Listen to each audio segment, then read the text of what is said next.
Assalamualaikum warahmatullahi wabarakatuh. Innal hamdalillah nahmaduhu wa nasta'inuhu wa nastaghfiruh wa na'udzu billahi min syururi anfusina wa min sayyiati a'malina. Man yahdihillahu fala mudhillalah wa man yudlil fala hadiyalah.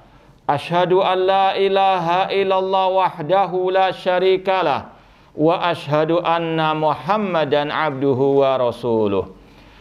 Ya ayyuhalladzina amanu taqullaha haqqa tuqatih wa la tamutunna illa wa antum muslimun.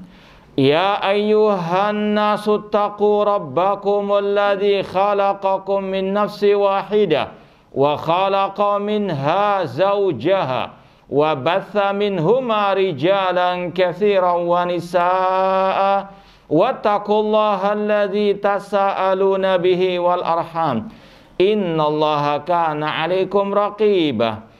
Ya ayyuhalladzina amanu taqullaha wa qulu qawlan sadida yuslih lakum a'malakum wa yaghfir lakum dhunubakum wa may yuti'illaha wa rasulahu faqad faza fawzan 'azima. Amma ba'd, fa inna asdaqal hadithi kitabullah wa khairal hadi hadi Muhammadin sallallahu alaihi wasallam wa syarrul umuri muhdatsatuha wa kullu muhdatsatin bid'ah wa kullu bid'atin dhalalah wa kullu dhalalatin finnar.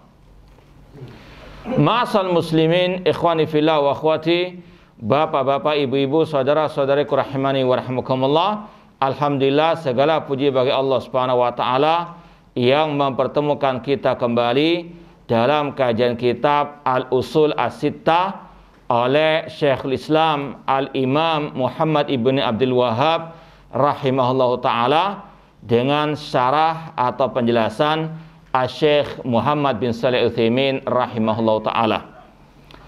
Kita masih dalam pembahasan al-aslu al-awwal, pondasi atau landasan yang pertama. Halaman 8, pada pertengahan halaman di situ dikatakan oleh Syekh Muhammad bin Shalih Al-Utsaimin rahimahullah, wa kama bayyanallahu ta'ala al-ikhlasa wa azharahu bayyana diddahu wa huwa syirk. Kata Syekh Muhammad bin Shalih Al-Utsaimin rahimahullah, sebagaimana Allah telah menjelaskan tentang al-ikhlas dan Allah memerintahkan untuk kita al-ikhlas, memurnikan ibadah hanya kepada Allah. Wa adharahu, dan Allah menampakkannya dengan terang benderang. Kita ingat firman Allah surat Al-Bayyinah, wa ma umiru illa liya'budullaha mukhlishina lahuddina hunafa.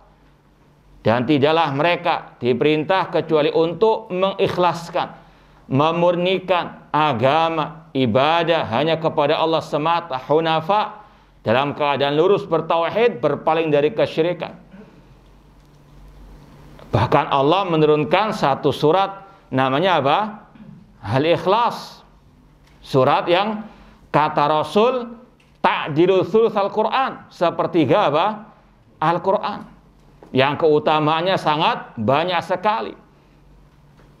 Kalau kita misalkan sebutkan salah satunya, Rasul SAW mengatakan, man qara'aha atau man qara'a qul huwallahu ahad hatta yakhtimah asyra marrat banallahu lahu baitan fil jannah. Kata Rasul SAW dalam hadis riwayat Imam Ahmad dan disahihkan oleh Syekh Al-Albani rahimahullah, barang siapa membaca surat Al-Ikhlas 10 kali, Allah bangunkan rumah di surga. Keutamaan yang luar biasa. Bahkan dahulu ada seorang komandan perang istilahnya, ketika jadi imam salat sering membaca Al-Ikhlas. Ketika ditanya, kenapa engkau melakukan hal tersebut? Sang imam menjawab, li'annaha sifatur rahman wa ana uhibbu an aqra'a biha. Karena surat Al-Ikhlas itu berkaitan dengan sifat Allah Ar-Rahman. Maka aku suka dengan membacanya atau suka membacanya. Maka Rasul mengatakan, akhbiru annallahu yuhibbu. Beritahukanlah kepadanya Allah mencintainya karena dia mencintai surat apa? Al-Ikhlas. Dan di antara sebab penamaan Al-Ikhlas atau surat itu dengan Al-Ikhlas, di antaranya kata para ulama, kalau kita membacanya, memahami isinya, berpegang teguh dengannya, insya Allah kita akan bisa ikhlas. Ini sekali lagi, Allah telah menjelaskan tentang Al-Ikhlas, tentang artinya, tentang maknanya. Dan Allah memerintahkan kita untuk betul-betul mengikhlaskan semua ibadah kita hanya kepadanya. Qul inna salati wa nusuki wa mahyaya wa mamati lillahi rabbil alamin. Katakanlah sesungguhnya salatku, sesembelihanku, hidup dan matiku hanyalah untuk Allah Rabb semesta alam. Ini sekali lagi Allah telah menjelaskan tentang al-ikhlas, tentang at-tauhid. Bahkan Al-Quran kulluhu at-tauhid.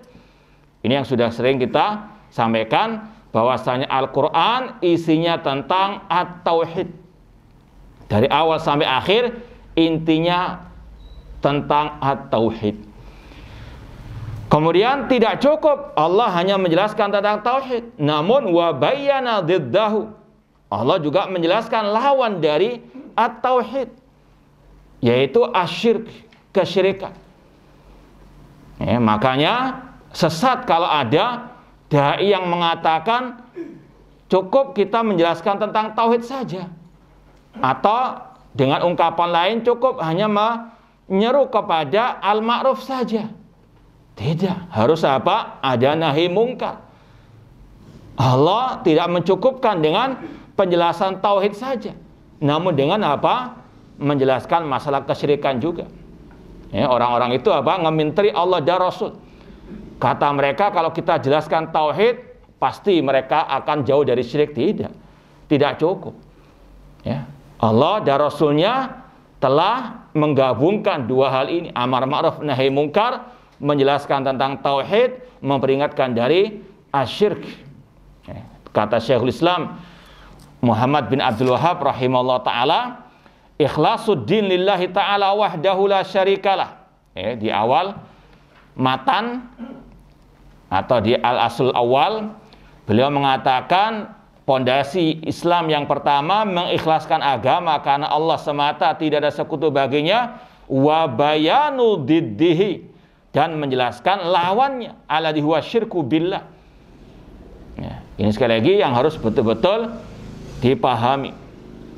Kemudian Syekh Muhammad bin Shalih Al-Utsaimin rahimahullah menyebutkan beberapa ayat tentang hal ini, masalah syirik, dan juga dua metode tadi dalam ayat-ayat Al-Quran.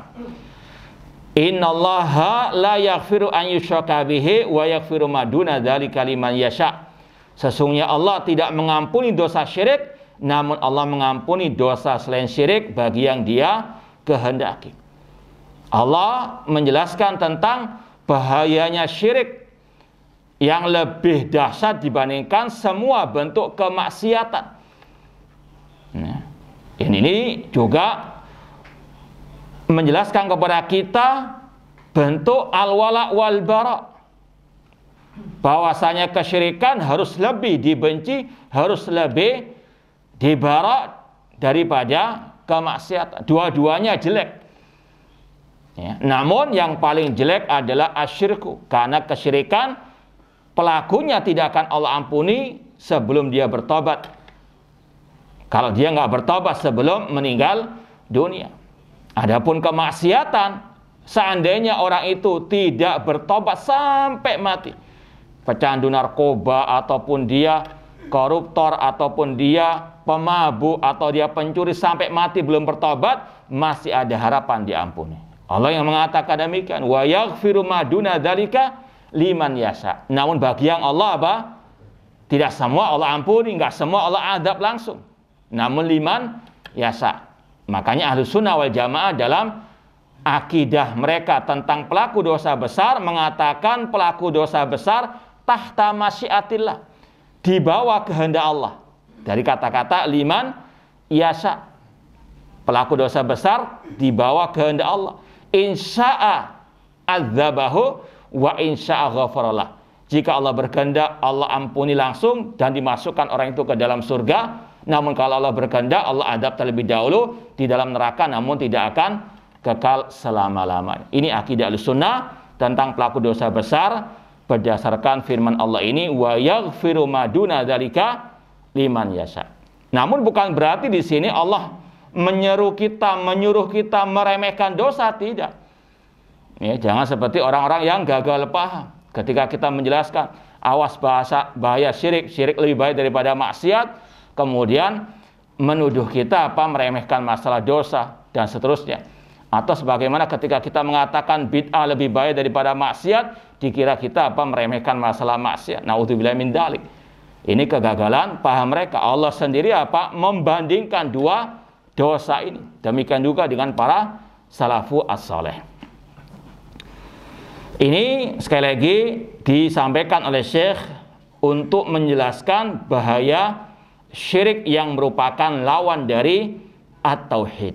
Kemudian firman Allah berikutnya, surat An-Nisa 36, wa'budullaha wa la tusyriku bi syai'ah. Beribadalah kepada Allah, jangan berbuat syirik sedikit pun. Waalaikumsalam. Dan jangan menyekutukan Allah dengan sesuatu apapun. Ini yang disampaikan oleh Syekh tadi. Allah tidak mencukupkan hanya dengan tauhid saja, perintah untuk bertauhid saja, namun juga melarang dari kesyirikan. Wa'budullah, tauhid. Apakah sampai di sini? Tidak. Wa'budullah wa la tusyriku bi syai'ah. Beribadalah hanya kepada Allah saja dan jangan menyekutukan Allah dengan sesuatu apapun. Syai'an di situ umum kata para ulama. Syai'an sesuatu mencakup malaikat, nabi, wali, pepohonan, bebatuan. Enggak boleh Allah disekutukan dengan makhluk-makhluk tersebut. Ini faedah secara bahasa, wala tusyriku bihi syai'an, jangan menyekutukan Allah dengan sesuatu apapun. Syai'an umum mencakup semua makhluk-makhluk Allah. Allah tidak boleh disekutukan dengan sesuatu apapun dari makhluk. Intinya sekali lagi, metode Al-Quran tidak mencukupkan seruan kepada tauhid saja, namun harus ada peringatan, larangan dari kesyirikan. Bahkan dari awal surat Al-Baqarah, di awal-awal surat Al-Baqarah yang sudah kita sampaikan, perintah pertama di dalam Al-Quran itu perintah tentang apa? At-Tauhid. Ayat 20-an itu Allah mengatakan, ya ayyuhan nasu u'budu rabbakum. Wahai manusia, ibadahilah Rabb kalian. Perintah untuk apa? Bertauhid. Ini kata para ulama, ayat pertama yang bentuknya perintah di dalam Al-Quran, yang intinya perintah tentang apa? At-Tauhid. Ini yang menunjukkan pentingnya At-Tauhid. Kemudian ayat selanjutnya, mungkin dua ayat selanjutnya, Allah mengatakan, fala taj'alu lillahi andada. Jangan kalian membuat tandingan-tandingan bagi Allah. Jangan berbuat syirik. Ini digandengkan. Perintah bertauhid, larangan dari apa? Kesyirikan. Ini metode Al-Quranul Karim. Sebagaimana Rasul ketika memerintahkan kita untuk berpegang teguh dengan sunnah, tidak cukup sampai di situ saja, namun melarang dari apa? Kebid'ahan. Demikian seterusnya. Maka sekali lagi sungguh sesat mereka-mereka yang hanya menyeru umat kepada kebaikan, ketaatan, tauhid, sunnah, namun tidak mau melarang dari kesyirikan ataupun kebid'ahan, menyelisihi metode Al-Quran dan sunnah Rasulullah SAW. Kemudian firman Allah berikutnya surat An-Nahl 36, walaqad ba'atsna fi kulli ummatir rasulan an i'budullaha wajtanibut taghut. Dan sungguh kami telah mengutus kepada setiap umat seorang rasul. Apa seruan mereka? An i'budullah, sembahlah Allah, wajtanibut taghut, dan tinggalkanlah at-taghut, semua sesembahan selain Allah. Ini juga sama metode para nabi, para rasul. Mereka sepakat mendakwahkan at-tauhid, melarang dari kesyirikan. Tidak cukup dengan hanya apa? Wa'budullah, sembahlah Allah saja tidak cukup. Hanya harus apa? Wastanibu atau, dan itu yang ada pada kalimat tauhid la ilaha illallah. La ilaha illallah artinya apa? La ma'budu bihaqqin illallah. Yang di situ kata para ulama ada dua rukunnya. An-nafyu wal itsbat, peniadaan semua sesembahan selain Allah, menetapkan hanya Allah satu-satunya sesembahan. Itu dua rukun la ilaha illallah. Tidak cukup hanya menetapkan Allah sebagai sesembahan, harus apa? Menafikan, mengingkari semua sesembahan selain Allah. Ya. Demikian pula dalam hadis kata Syekh di sini, wal ayat fi dzalika katsira. Ayat tentang masalah perintah bertauhid, larangan dari syirik sangat banyak sekali. Wa yaqulu Nabi sallallahu Nabi sallallahu bersabda, man laqiyallaha la yusyriku bi syai'an dakhalal jannah. Barang siapa yang berjumpa dengan Allah pada hari kiamat dalam keadaan bertauhid, tidak berbuat syirik, maka dia masuk surga. Wa man laqiya yusyrik bi syai'an dakhalan nar. Namun barang siapa yang berjumpa dengan Allah dalam keadaan berbuat syirik, menyekutukan Allah dengan sesuatu, maka dia masuk neraka. Rasul banyak juga mentahdzir umat dari perbuatan syirik. Istanibu sab'al mubiqat. Kata Rasulullah SAW, jauhkanlah diri kalian dari 7 hal yang membinasakan. Di antaranya apa? Yang pertama Rasul sebut asyirku billah, syirik kepada Allah. Maka sekali lagi, sungguh sesat mereka-mereka yang tidak mau memperingatkan umat dari kesyirikan. Rawahu Muslim min hadithi Jabir. Kemudian kata Syekh Muhammad bin Utsaimin, wa syirku ala nau'ain. Kesyirikan ada dua hukumnya, dua bentuknya lah, dua jenisnya. An-naul awal syirkun akbar, syirik besar. Mukhrijun anil millah, yang mengeluarkan pelakunya dari Islam. Ini yang disebut dengan pembatal keislaman.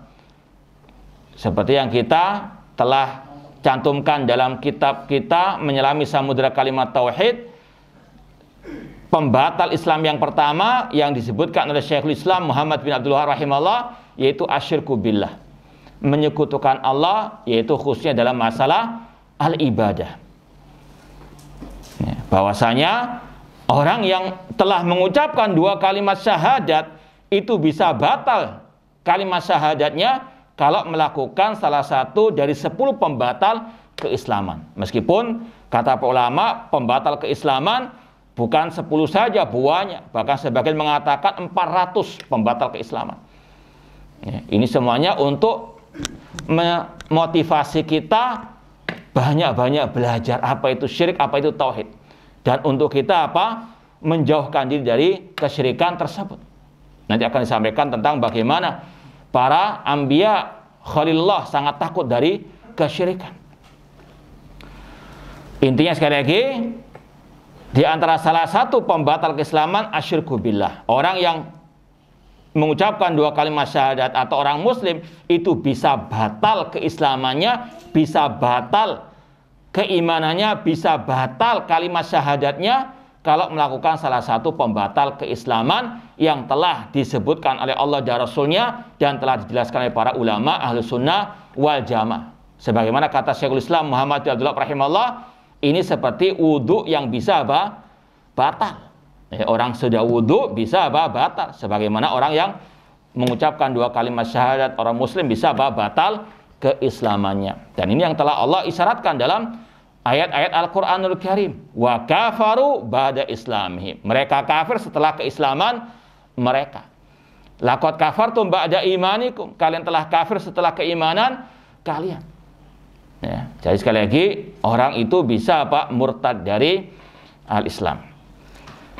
Di antaranya kalau dia jatuh ke dalam syirkun akbar. Syirkun akbar mukhrijun anil millah. Syirik besar bisa mengeluarkan dari agama Islam.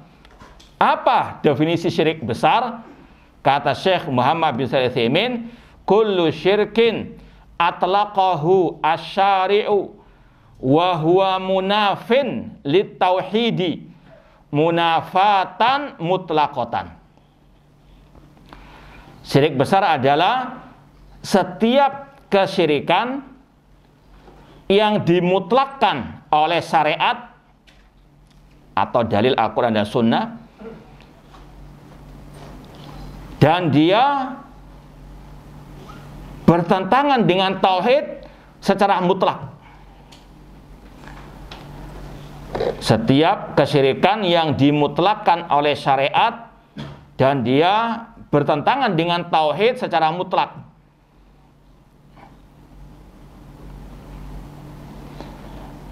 Itu definisi yang disampaikan oleh Syekh Muhammad bin Shalih Al-Utsaimin rahimahullah ta'ala.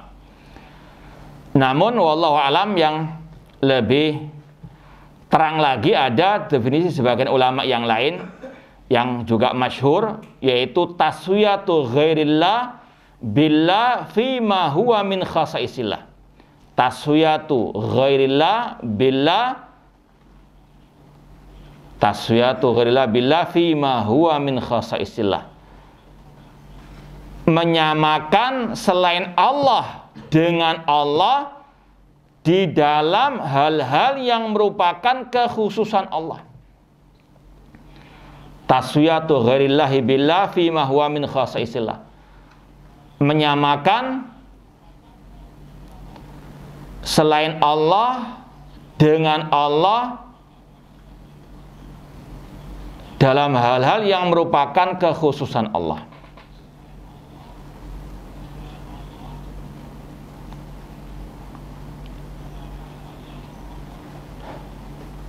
Ini yang insya Allah lebih, tapi nggak saling bertentangan, saling melengkapi. Cuma ini yang lebih terang lagi. Menyamakan selain Allah dengan Allah dalam hal-hal yang merupakan kekhususan Allah. Apa saja kekhususan Allah? Ya tauhid rububiyah, uluhiyah, dan asma wa sifat. Ya. Kalau tauhid ada 3, maka syirik juga ada 3. Yaitu yang kita maksud syirik besar. Ya, kalau tauhid ada 3, maka syirik juga ada 3. Syirik dalam rububiyah, uluhiyah, dan asma wa sifat. Contoh, kalau kita praktekkan definisi yang kedua tadi, menyamakan selain Allah dengan Allah yang dengan dalam hal-hal yang merupakan kekhususan Allah, yaitu yang masalah rububiyah misalnya. Kalau ada yang meyakini ada yang mengatur selain Allah di alam semesta ini, misalnya Nyi Loro Kidul diyakini mengatur apa? Pantai selatan dan sekitarnya, punya hak untuk mengatur hal tersebut. Atau wali-wali, tokoh-tokoh ya ahlul bidah yang mereka istilahkan dengan aktob dan sebagainya, yang mengatur sebagian alam semesta. Ini syirik dalam apa? Rububiyah. Ya, demikian pula syirik dalam uluhiyah. Meminta-minta rezeki, kesembuhan kepada wali yang telah mati. Syirik kepada Allah dalam kekhususan Allah, yaitu al-uluhiyah. Demikian pula syirik dalam nama-nama dan sifat Allah. Kalau mengatakan nama Allah sama dengan nama makhluk dalam hakikatnya, atau mengatakan ada makhluk, ada manusia yang tahu yang gaib, ini syirik dalam apa? Nama dan sifat Allah, yang itu merupakan kekhususan Allah Subhanahu wa ta'ala. Ini sekali lagi definisi syirik besar yang mencakup 3 kekhususan Allah tadi. Meskipun memang di kebanyakan buku-bukunya Syekhul Islam Muhammad bin Abdul Wahab rahimahullah lebih diarahkan kepada syirik dalam uluhiyah. Ya, seperti di sini dan juga dalam kitab yang sudah kita pelajari Al-Usulul Tsalatsa ataupun kitab Kasyfus Syubuhat dan seterusnya, lebih ke arah syirik dalam masalah apa? Al-uluhiyah. Makanya beliau ketika mendefinisikan tauhid dalam kitab Al-Usulul Tsalatsa mengatakan syirik adalah da'watu ghairillahi ma'ah, yaitu menyeru kepada selain Allah meskipun dia juga menyeru kepada Allah, beribadah kepada selain Allah meskipun dia juga terkadang beribadah kepada Allah. Lebih diarahkan kepada uluhiyah. Demikian pula ketika beliau membahas pembatal keislaman yang kita isyaratkan tadi, yaitu asyirku fil ibadah. Syirik dalam masalah apa? Ibadah. Ini tidak bertentangan. Beliau mengarahkan lebih mengidentikan kepada uluhiyah karena ini yang banyak terjadi terutama di zaman beliau. Paham? Ya, makanya sudah sering kita sampaikan ada definisi syirik yang umum, ada yang lebih apa? Khusus, dan itu tidak bertentangan. Sebagaimana al-Islam. Islam ada definisi yang umum, ada definisi yang apa? Khusus. Islam yang definisi umum seperti yang disampaikan oleh Syekhul Islam Muhammad bin Abdul Wahhab rahimahullah dalam kitab Al-Usulul Tsalatsa, al-istislam lillahi bit tauhid wal inqiyadu lahu bit ta'ah wal baratu minasyirki wa ahlihi, yaitu menyerahkan diri kepada Allah dengan bertauhid, tunduk patuh kepada perintah Allah, berlepas diri dari kesyirikan dan orang yang berbuat kesyirikan. Namun Islam secara khusus yaitu apa yang diajarkan oleh Ar-Rasul sallallahu alaihi wasallam. Ya, semua para nabi membawa ajaran Islam, yaitu Islam yang bermakna umum tadi. Paham? Ya, namun definisi Islam secara khusus yaitu apa yang diajarkan oleh Rasul sallallahu alaihi wasallam. Nah, demikian pula kenapa kok Syekhul Islam mengkhususkan atau lebih mengidentikan syirik dengan syirik uluhiyah al-ibadah, karena ini yang paling apa? Samping paling banyak terjadi dan ini paling penting untuk dibahas. Ya, karena peperangan antara para nabi dan kaum mereka dari kaum musyrikin itu masalah tauhid al-uluhiyah, masalah syirik apa? Al-uluhiyah. Nah, mislu an yasrifa syai'an min anwa'il ibadah li ghairillah. Ini yang kita maksud tadi, beliau dan juga yang mensyarah Syekh Muhammad bin Utsaimin mengarahkan kepada syirik dalam masalah ibadah, yaitu jika seseorang memalingkan sebagian dari ibadah kepada selain Allah. Bi an yusalli li ghairillah, seperti orang itu salat ditujukan untuk selain Allah, salat untuk jin, ya, salat untuk misalnya orang yang telah mati, betul-betul dipersembahkan salat itu untuk selain Allah. Au yadbah li ghairillah, atau menyembelih bukan untuk selain Allah. Seperti yang juga disampaikan oleh Syekhul Islam Muhammad bin Abdul Wahhab rahimahullah dalam pembatal keislaman, di antara bentuk syirik dalam ibadah menyembelih untuk para jin. Ya, seperti yang kita pernah isyaratkan, banyak orang-orang yang mau membangun rumah, apartemen atau hotel, itu harus apa? Nanam kepala kambing dahulu. Ya, harus nanam apa? Sesembelihan kepada selain Allah Subhanahu wa taala. Paham? Ya. Mungkin kalau ada syubhat, loh kan kita boleh menyembelih pitik atau ayam atau bebek untuk apa? Tamu. Kan untuk selain Allah. Ya, maka dijawab oleh para ulama yang dimaksud dalam pembahasan sesembelihan kepada selain Allah itu bukan permasalahan daging yang dipersembahkan. Namun definisi menyembelih dalam kitab tauhid yaitu izhaqun nafsi wa iraqatud dima, yaitu istilahnya menghilangkan nyawa ataupun menumpahkan darah dari yang disembelih tadi, dipersembahkan kepada Allah Subhanahu wa taala. Ya.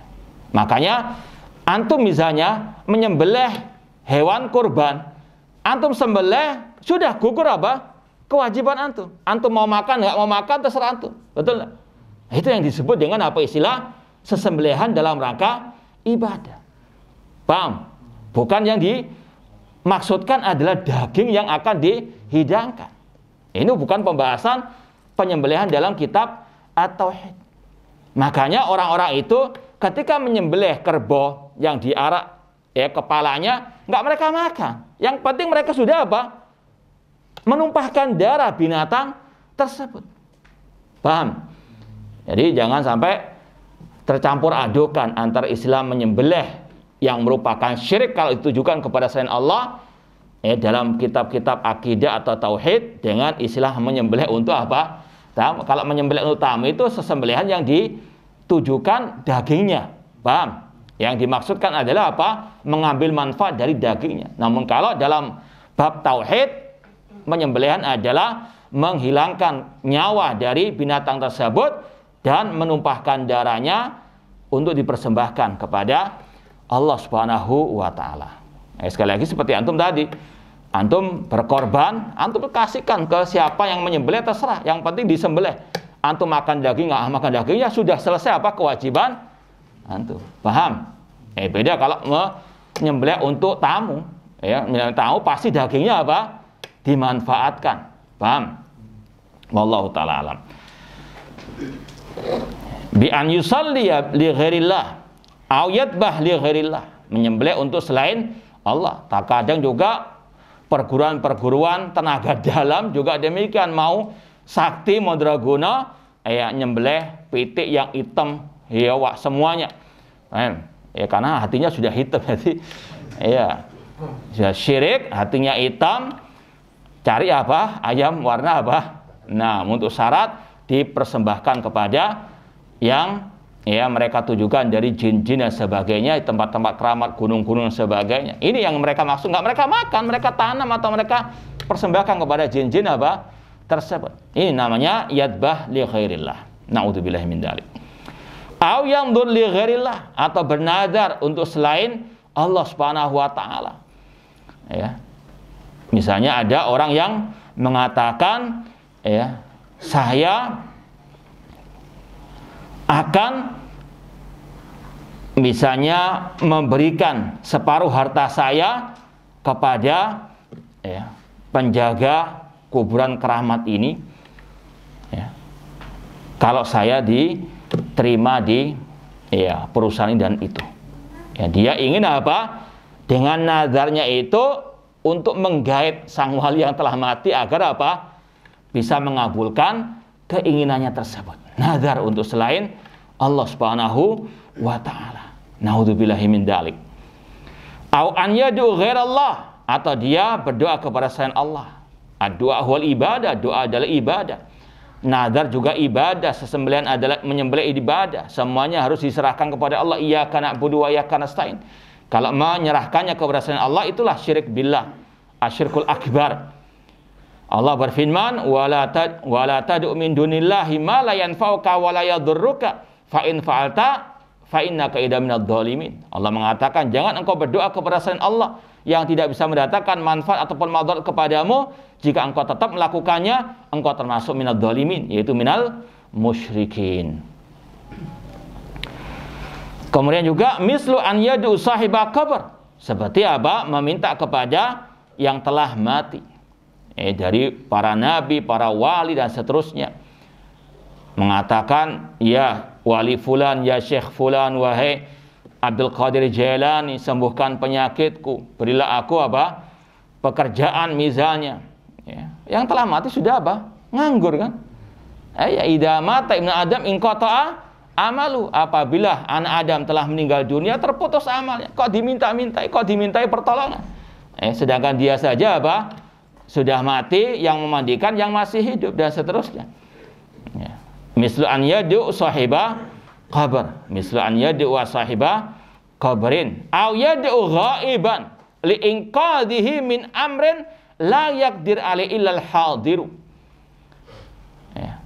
Atau meminta-minta pertolongan, berdoa kepada orang yang masih hidup namun tidak ada di hadapannya. Di hadapannya secara maknawi atau secara hakiki. Ya. Misalnya ada seseorang yang musafir, ya, Surabaya safar ke Kalimantan sana. Kemudian di tengah laut naik, ya, laut karena nggak punya fulus ya, daripada naik pesawat, naik misalnya ya kapal laut, kemudian ditimpa ombak seperti ya akhir-akhir ini kan demikian, ombaknya kencang luar biasa. Kemudian apa? Orang itu menyeru ustadznya yang ada di Surabaya. Ustadznya masih hidup, gak mati dia. Ya. Wahai Ustadz fulan, tolong aku sedang apa? Dalam keadaan mara bahaya, badai atau ombak yang menerjang kapalku misalnya. maka apa? Ini juga dinamakan syirik kepada Allah. Karena sang ustadz yang ada di Surabaya tidak mendengarkan ucapannya. Tapi orang itu punya keyakinan sang ustadz atau sang kiainya punya apa? Ilmu ghaib atau tahu ilmu ghaib. Ini yang dikatakan syirkun billahi azza wa jalla. Ya. Makanya kita katakan secara hakiki atau secara maknawi. Kenapa demikian? Karena kalau orang itu di luar sana jauh dari ustadznya tadi, ya, tapi bisa telepon tidak ada masalah, ya kan? Ya, ini yang secara apa maknawi, dia masih bisa komunikasi dengan orang itu meskipun jauh. Tapi yang kita maksud, yang dimaksud dalam kitab-kitab akhirnya kan dulu kan tidak ada HP dan sebagainya. Yang dimaksud ghaiban yang jauh tidak ada komunikasi dengan orang tersebut. Meskipun masih hidup tetap dikatakan syirik karena orang yang menyeru tadi itu pasti ada keyakinan syirik, yaitu sang ustadz, sang kiai tahu hal ghaib. Na'udzubillahi min dzalik. Atau liinqadhihi min amrin la yaqdir alaihi ilal hadiru. Makanya dikatakan di sini, kalau ada orang menyeru yang gaib, yang tidak ada di hadapannya untuk menyelamatkan dirinya dari perkara yang tidak akan mungkin bisa dilakukan kecuali yang hadir, yang ada di hadapannya. Paham? Wa anwa'u syirki ma'lumatun fima kataba ahlul ilmi. Dan macam-macam kesyirikan, contoh-contoh kesyirikan sudah dimaklumi, ditulis di dalam kitab-kitab para al-ulama. Kemudian an-nautsani, jenis kesyirikan yang kedua, asyirkul asghar, syirik kecil. Wa huwa kullu amalin qauliyin au fi'liyin atlaqa alaihi syari'u wasfa syirki lakinnahu la yunafit tauhida munafatan mutlaqatan. Setiap ucapan atau perbuatan yang dimutlakkan oleh syariat dengan nama syirik namun tidak sampai bertentangan dengan tauhid secara mutlak.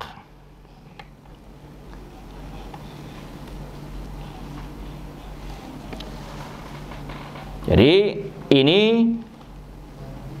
definisi syirik kecil yang disampaikan oleh Syekh Muhammad bin Shalih Al-Utsaimin rahimallahu ta'ala.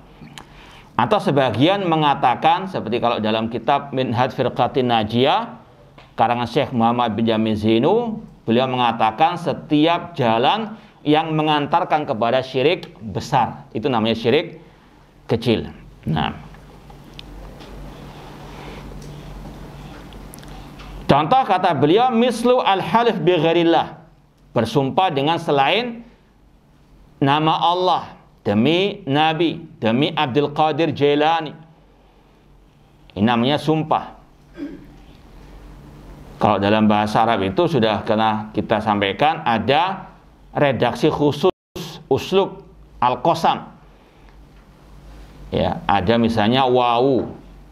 Kemudian ada yang dijadikan sumpah wallahi. Ya, itu namanya sumpah. Contoh, misalnya kalau kita mengatakan wa rabbil ka'bati, demi Rabbnya apa? Ka'bah. Ya, itu ada bahasanya wa rabbi pasti apa? Kasroh. Wallahi, namanya sumpah. Paham? Ya, kalau misalnya bersumpah dengan mengatakan wan nabi, boleh enggak? Hah? Wan nabi boleh enggak? Hah? Iya, kalau sumpah wan nabi. Boleh enggak mengatakan wan nabiyu? Hah? Boleh enggak? Ini bahasa Arab memang. Ya, dimaklumi lah kalau memang belum belajar bahasa Arab. Ya, wan nabiyu bukan sumpah, boleh. Iya. Ya, wan nabi Muhammadun sallallahu alaihi wasallam. Ya, intinya kalau dalam bahasa Arab ada redaksi khusus masalah apa? Sumpah. Nah, kemudian kata beliau seperti bersumpah dengan selain Allah. Namun ada perinciannya, fal halif bi ghairillah. alladzi la ya'taqid anna li ghairillahi ta'ala minal 'azamati ma yumathilu 'azamatallah musyrikun syirkan asghar. Orang yang bersumpah dengan selain nama Allah, namun dia tidak meyakini selain Allah itu memiliki keagungan yang serupa dengan keagungan Allah, maka dia syiriknya syirik kecil. Seperti kalau dia bersumpah tadi demi Nabi, tapi hanya sekedar ucapan lisan saja, karena ini yang sering dijumpai di masyarakat, ikut-ikutan saja, tanpa meyakini Nabi Muhammad SAW memiliki kedudukan yang sama dengan Allah, atau Nabi Muhammad tidak mendatangkan manfaat dan madarat dengan sendirinya. Namun kalau dia meyakini Nabi Muhammad bisa mendatangkan manfaat dan madarat dengan sendirinya, itulah syirkun akbar. Atau seperti yang kita contohkan juga, demi Abdul Qadir Jailani, ya, dengan keyakinan kalau saya mengingkari sumpah saya, maka saya kualat dengan Abdul Qadir Jailani, karena Syekh Abdul Qadir Jailani memiliki hak untuk apa? Mengatur alam semesta, bisa mendatangkan manfaat dan madarat. Ini namanya syirkun akbar. Jadi bersumpah dengan selain Allah itu ada dua hukumnya, bisa syirik besar, bisa syirik kecil. Nah, ini yang berkaitan dengan sumpah. Rasul mengatakan man halafa billah atau man halafa bi ghairillah faqad asyraka. Barang siapa bersumpah dengan selain nama Allah, maka dia berbuat syirik. Fal halif bi ghairillah ala dilaya taqid anna li ghairillahi ta'ala minal azama ma yusilu azamatallahi musyrikun syirkan asghar. Wa mislu arya, contoh berikutnya dari syirik kecil, arya, yaitu berbuat amal ibadah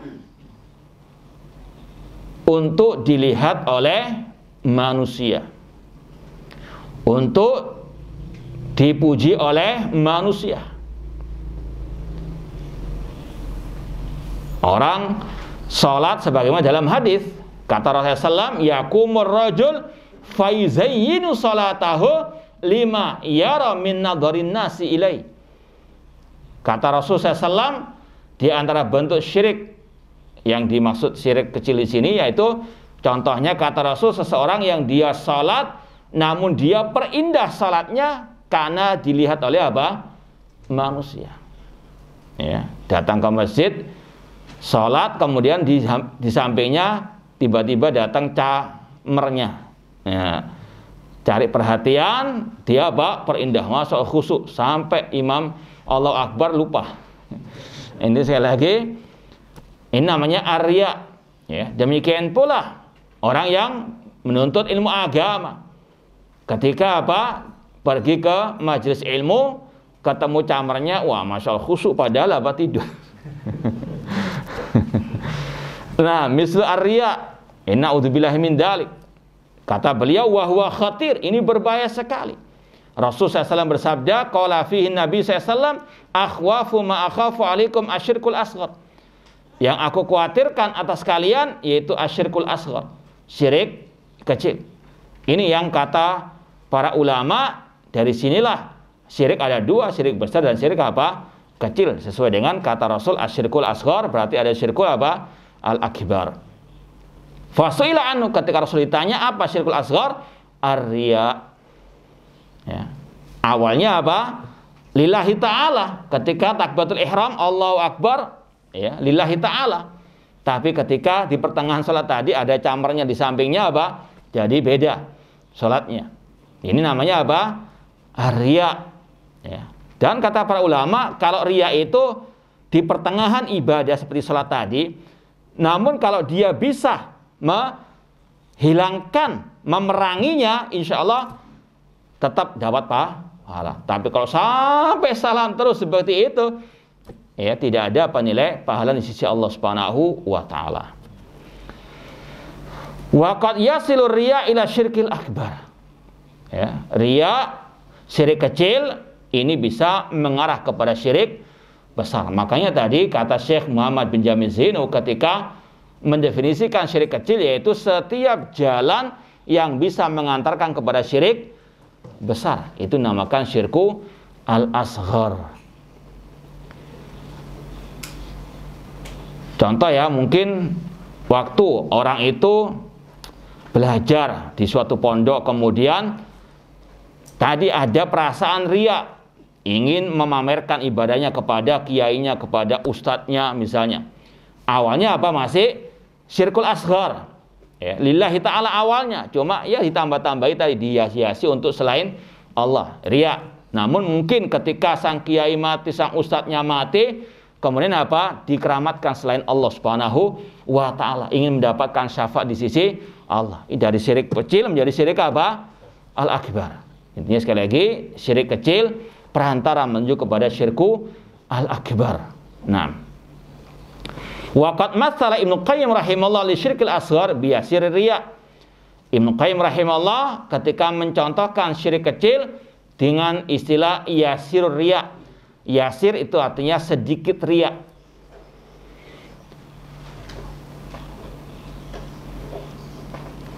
Ini lawan dari ar-riyaul mahd. Sebagian ulama menyebut ada dua bentuk riya. Ar-riyaul mahdu, riya yang 100%, yang murni, yaitu riyanya kaum munafikin. Dari awal mereka sudah tidak mau beribadah kepada Allah. Dari awal niatnya memang untuk apa? Li ghairillah. Mereka menyembunyikan kekafiran. Ibadah mereka tidak ikhlas dari awal sudah. Karena mereka nggak beriman kepada Allah dan Rasul sallallahu alaihi wasallam. Makanya Allah mengatakan tentang orang-orang munafikin, nifaqan akbar, innal munafiqina yukhadi'una Allah wa huwa khadi'uhum. Wa idza qamu ila sholati qamu kusala yura'unan nas. Orang-orang munafikin mereka yukhadi'unan nas, menipu manusia, membuat makar jahat kepada manusia. Allah balas tipu daya mereka. Kemudian idza qamu ila sholati, ketika mereka berdiri untuk salat mereka malas-malasan. Yura'un. Sudah malas-malasan apa? Yura'un. Riya. Ini riyanya orang apa? Munafikin, nifaqon akbar, nifak yang besar, yang Allah mengatakan innal munafiqina fid darkil asfali minan nar. Ini namanya ar-riyaul mahdu, riya yang murni 100%. Ini bukan syirkul asghar, ini masuk ke dalam kategori apa? Al-kufrul akbar, ya. Kemudian kata beliau, wa hadza yadullu. Jadi yang kedua ada yasir riya. Jadi ada ar-riyaul mahdu, ada yasiru ar-riya, yasir riya yang kita bahas di sini. Wa hadza yadullu ala anna katsirar riya qad yasil ila syirkil akbar. Ini menunjukkan bahwasanya kebanyakan riya, ya, atau banyaknya riya itu bisa apa? Mengarahkan kepada syirik besar. Wa qad dhahaba ba'du ahli ilmi ila anna qaulahu ta'ala innallaha la yaghfiru an yushraka bihi yasmal kulla syirkin walau kana asghara. Maka dari sinilah sebagian ulama berpendapat tentang firman Allah yang kita baca tadi, Allah tidak mengampuni dosa syirik. Sebagian ulama berpendapat yang dimaksud syirik di situ syirik kecil dan juga syirik besar. Ya, ini sebagian pendapat ulama. Kalau tidak salah pendapat Syekhul Islam Ibnu Taimiyah rahimahullah. Tapi yang masyhur bahwasanya yang dimaksud dengan syirik yang tidak akan Allah ampuni yaitu syirik besar. Karena secara kaidah umum lafaz atau kata-kata atau istilah syirik dalam nas Al-Qur'an dan Sunnah itu arahnya kepada syirkun akbar. Paham? Jadi saya ulang, ada dua pendapat ulama tentang ayat tadi, Allah tidak mengampuni dosa syirik. Yang paling masyhur yang mengatakan itu hanya untuk dosa syirik besar. Paham? Pendapat yang kedua mengatakan Allah nggak mengampuni dosa syirik, itu masuk ke dalamnya juga syirik kecil. Paham? Dan itu insya Allah pendapatnya Syekhul Islam Ibnu Taimiyah rahimahullah. Tapi yang raja yang benar, yang dimaksud Allah nggak mengampuni dosa syirik, yaitu syirik besar saja. Kenapa demikian? Karena secara umum, kaidah umum, lafaz-lafaz kesyirikan atau syirik dalam nas, ayat atau hadis itu lebih identik kepada syirik besar. Paham?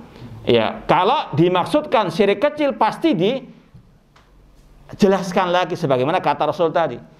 Akhwafu ma akhwalikum asyirku al-asghar.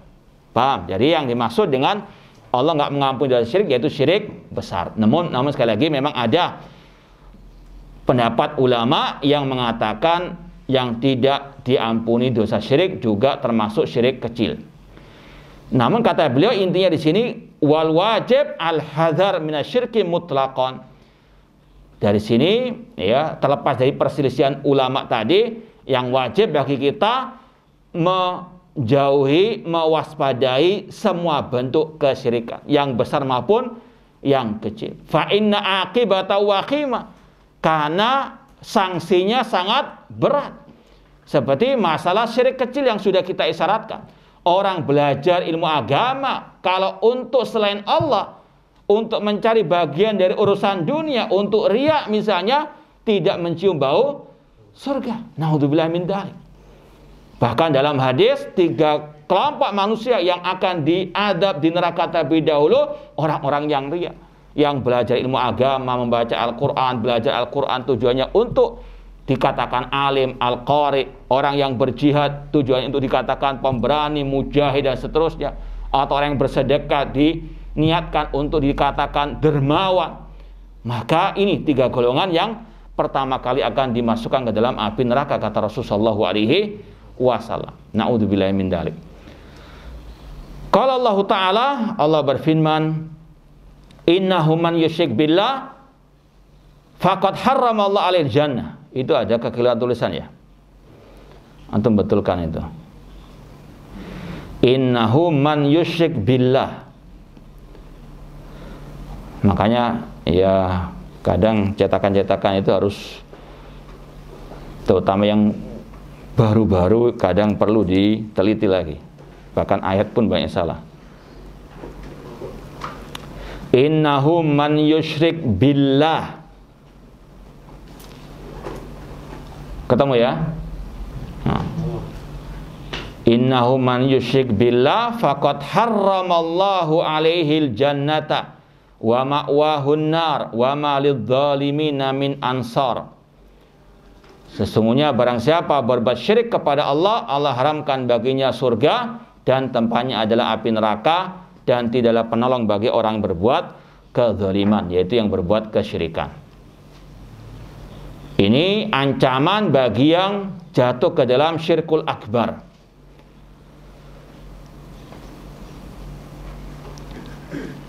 Artinya kata beliau, faida hurrimatil jannatu 'alal musyrik lazima an yakuna khalidan finnari abada. Apabila surga diharamkan atas orang yang berbuat syirik, yaitu syirik besar, maka ini mengharuskan orangnya kekal di dalam api neraka selama-lamanya. Naudzubillahi min dzalik. Ini bahaya apa? Syirkul akbar. Tidak bisa masuk surga alias kekal dalam api neraka. Fal musyrik billah ta'ala qad khasiral akhirah la raiba li annahu finnari khalidan. Orang musyrik atau yang menyekutukan Allah dalam ibadah khususnya, dia telah rugi akhirat, tidak diragukan lagi, karena dia di neraka kekal selamanya. Wa khasirat dunya li annahu qamat 'alil hujjah wa ja'ahu an-nadhir walakinnahu khasira lam yastafid minad dunya syai'an. Demikian pula dia rugi di dunia karena telah tegak hujjah atasnya, telah datang orang memberi peringatan kepadanya, namun dia pun tidak mau mengindahkannya, dia pun rugi, tidak bisa mengambil faedah dari dunia ini atau di dunia ini. Ya. Dalam artian, apalah artinya dia hidup di dunia kalau dia berbuat syirik? Akhir-akhirnya kekal dalam api neraka. Makanya Allah berfirman dalam surat Az-Zumar ayat ke-15, Qul innal khasirina alladzina khasiru anfusahum wa alihim yaumal qiyamah. Ayat ini berkaitan redaksinya dengan orang-orang musyrikin. Ya, ayat ini berkaitan dengan kemusyrikan atau orang-orang musyrikin, Allah katakan, kul, katakan Nabi Muhammad, sesungguhnya mereka adalah orang-orang yang merugikan diri mereka, keluarga mereka pada hari kiamat. Ala dzalika huwal khusranul mubin. Ketahuilah itu adalah kerugian yang nyata. Fa khasira nafsahu, dia merugikan dirinya, li'annahu lam yastafid minha syai'an, karena dia tidak bisa mengambil manfaat dari dirinya. Wa aradahan nara wa bisal wirdul maurud, dan dia mencampakkan dirinya ke dalam api neraka, dan neraka sejelek-jelek tempat kembali. Wa khasira ahlahu, dia merugikan keluarganya. Li'annahum in kanu mu'minin fahum fil jannati falyatamatta bihim. Kalau seandainya keluarganya itu orang beriman, maka mereka masuk surga, sedangkan dia masuk neraka. Tidak bisa bersama dengan keluarga mereka. Semoga Allah Subhanahu wa taala mengumpulkan kita dan keluarga kita di surga kelak. Karena memang syaratnya kata Allah, jannatu adnin yadkhulunaha wa man salaha min abaihim wa azwajihim wa dzurriyyatihim. Surga Aden, orang-orang beriman memasukinya bersama orang-orang dari keluarga mereka yang mukminin. Ya, jannatu adnin yadkhulunaha wa man salaha min abaihim. Dari orang-orang yang saleh, dari orang beriman, dari ayah-ayah mereka, dari anak-anak mereka, dan dari istri-istri mereka. Artinya keluarga yang beriman masih bisa berkumpul di surga Allah Subhanahu wa taala. Namun kalau orang itu sudah berbuat syirik, akan berpisah dari keluarganya. Maka sekali lagi jaga tauhid, jaga keluarga kita di atas tauhid, dan jauhkan mereka dari segala bentuk kesyirikan. Wa in kanu finnar fakadzalik. Demikian pula seandainya mereka di neraka, sama-sama di neraka juga rugi. Fakadzalika li'annahu kullama dakhalat ummatun la'anat ukhtaha. Kalau mereka semuanya masuk neraka, semuanya merugi, dan kata Allah, setiap umat ketika masuk neraka akan melaknat orang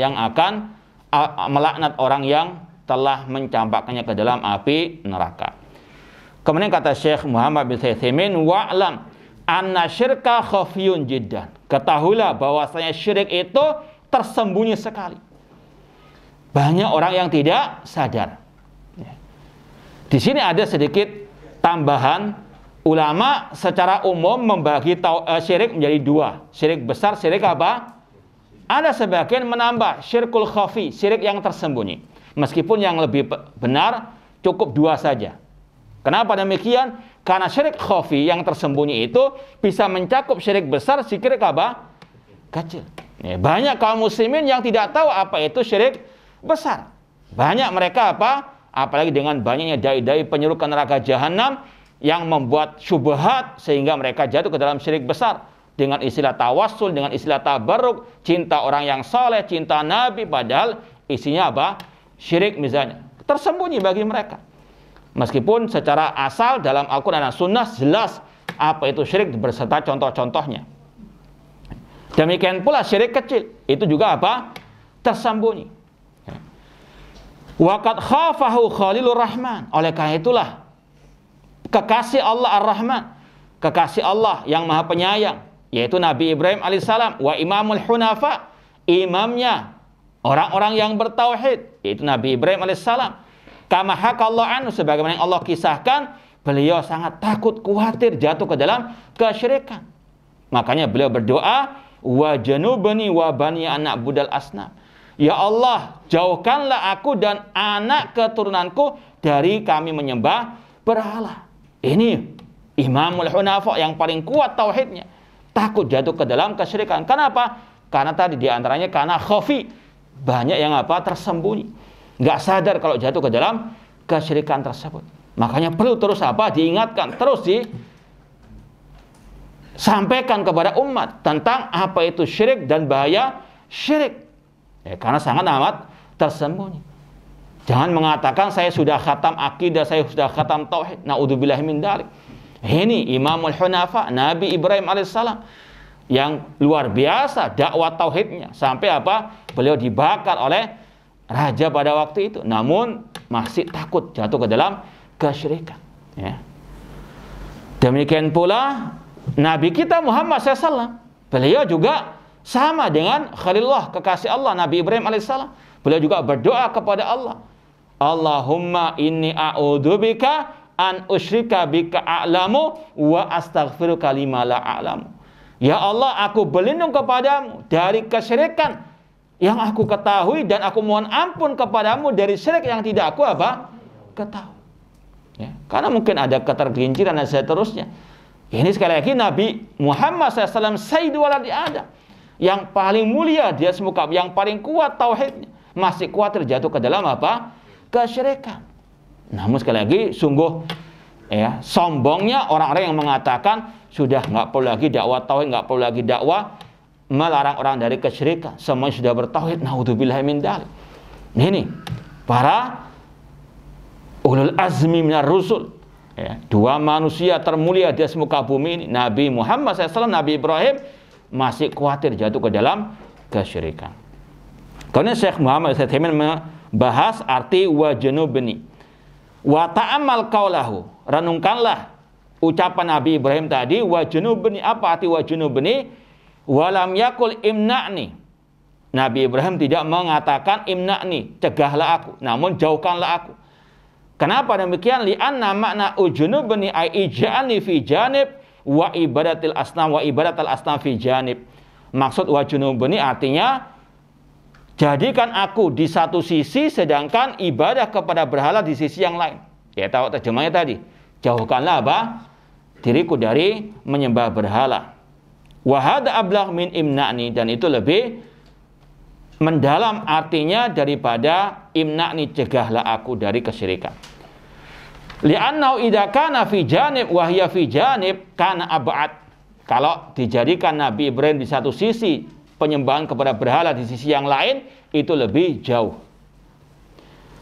Kemudian disampaikan oleh Syekh Muhammad bin Utsaimin bagaimana para salafus saleh, para sahabat, mereka takut dengan jatuh ke dalam kemunafikan atau kekafiran atau juga kesyirikan. Kata Ibnu Abi Mulaika, adraktu salasina min ashabi Rasulullah SAW kulluhum yakhafun nifaq ala nafsihi. Aku menjumpai 30 sahabat Rasulullah SAW, semuanya takut kemunafikan terhadap dirinya. Ini para salafus saleh. Ada al-khauf. Makanya dalam akidah Ahlussunnah ditekankan harus ada ar-raja wal khauf. Rasa berharap, rasa takut. Dianai takut jatuh ke dalam kesyirikan, takut jatuh ke dalam kemunafikan, kekafiran. Ya. Meskipun juga harus diiringi dengan ar-raja, terus berharap kepada Allah. Dengan berdoa. Menggabungkan antara ar-raja wal khauf. Jangan roja saja, saya sudah ngaji tauhid bertahun-tahun. Saya sudah ikut usul sittah 2 edisi. Baru 2 edisi. Itu pun ya, terlambat. Baik. Kemudian kata beliau, adraktu salasina min ashabi Rasulullah kullum yakhafun nifaq ala nafsihi. Aku mendapati 30 sahabat Rasulullah semuanya takut kemunafikan atas dirinya. Bahkan waqala Amirul Mukminin Umar bin Khattab radhiyallahu anhu li Hudzaifah bin Yaman radhiyallahu anhu. Bahkan Umar bin Khattab, Amirul Mukminin, salah satu khulafa Rasyidin yang pasti masuk surga, dijamin masuk surga oleh Allah dan Rasul. Beliau pernah bertanya kepada Hudzaifah bin Yaman yang telah dikabari oleh Rasul nama-nama orang munafikin. Umar bin Khattab mengatakan, anshudukallaha hal sammani laka Rasulullah sallallahu ma'aman samma minal munafiqin. Aku bertanya kepada dirimu, wahai Hudzaifah bin Yaman, apakah Rasul menyebutkan namaku kepadamu bersama nama-nama orang-orang munafikin? Ini Al-Khalifatul Rasyid takut jatuh ke dalam kemunafikan. Ma'anna Rasul basyarahu bil jannah, pada Rasul telah mengabarkan beliau termasuk penghuni surga. Walakinnau khaf, namun beliau takut an yakuna dzalika, takut termasuk ke dalam golongan orang-orang al-munafiqin. Lama dhahara li Rasul sallallahu min af'ali fi hayati fala ya'man nifaq illa munafiqun. Beliau khawatir setelah meninggalnya Rasul sallallahu alaihi wasallam jatuh ke dalam hal-hal tersebut. Fala ya'man nifaq illa munafiq. Ada ungkapan dari ulama, tidaklah yang merasa aman dari kemunafikan kecuali orang munafik. Wala yakhafun nifaq illa mu'minun. Dan tidaklah yang takut kemunafikan kecuali orang yang beriman. Ini yang harus ada dalam diri kita. Makanya terus belajar dan belajar tentang tauhid, tentang al-aqidah. Ya, karena sebagaimana kita posting kemarin, salah satu yang menunjukkan akidah lebih utama daripada fikih, karena orang yang menyimpang dalam masalah akidah, yang menyelisih akidah salaf, kalau nggak jatuh ke dalam kekafiran, ya ke bid'ah. Kalau nggak jadi kafir, ya apa? Ahlul bid'ah. Berat. Ya, maka sekali lagi, ini salah satu tujuan kita terus belajar dan mengajar at-tauhid dan al-aqidah. Karena ini sekali lagi sangat berat, ya, sangat abad. Nah, perlu dikhawatirkan. Fa'alal abdi an yahrisa 'alal ikhlas. Kesimpulannya, wajib bagi kita semuanya untuk terus ikhlas dan terus mengoreksi keikhlasan kita. Wa an yujahid nafsahu alai, berjihad, berjuang untuk ikhlas. Qala ba'dus salaf, sebagian salaf berkata, ma jahadtu nafsi ala syai'in ma jahadtu alal ikhlas. Tidak ada yang lebih berat untuk aku perjuangkan melainkan masalah keikhlasan. Apalagi hati terus berbolak-balik. Maka harus banyak berdoa, ya muqallibal qulub tsabbit qalbi ala dinik. Fal musyrik fasyirku amru sa'bun jiddan. Kesyirikan perkaranya sangat berat sekali. Laisa bihayyin, tidak bisa diremehkan. Maka sekali lagi sungguh sesat orang-orang yang meninggalkan dakwah tauhid, tidak mau melarang kesyirikan. Walakin Allah yuyassir al-ikhlas alal abdi, namun Allah akan memudahkan keikhlasan bagi hambanya. Wa dzalika bi an yaj'alallah nasba ainihi, yaitu dengan Allah menjadikan orang tersebut selalu ingat kepada Allah, fayaqsid bi amali wajhallah, sehingga dia beramal hanya untuk mengharapkan perjumpaan dengan wajah Allah, mengharapkan ridha Allah, pahala di sisi Allah. Semoga Allah Subhanahu wa taala memberikan kepada kita keikhlasan dalam setiap aktivitas kita. Taib ini al-asl awal sudah kita selesaikan. InsyaAllah kita lanjutkan pada pertemuan yang akan datang, al-aslu ats-tsani. Nah, kalau ada pertanyaan, tafadhalu.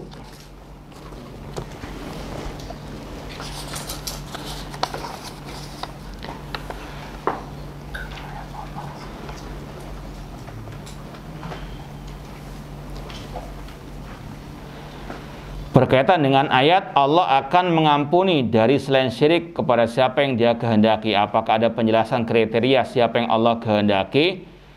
Wallahu alam. Kaidah secara umum tadi kita sampaikan, pelaku dosa besar di bawah kehendak Allah. Yang penting masih ada tauhid.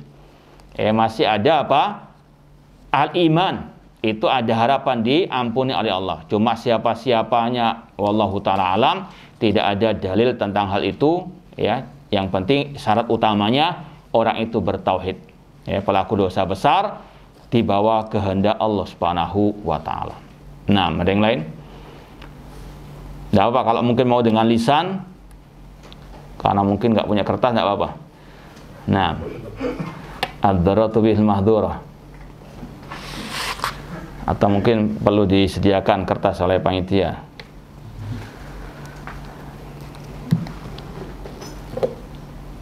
Tidak ada?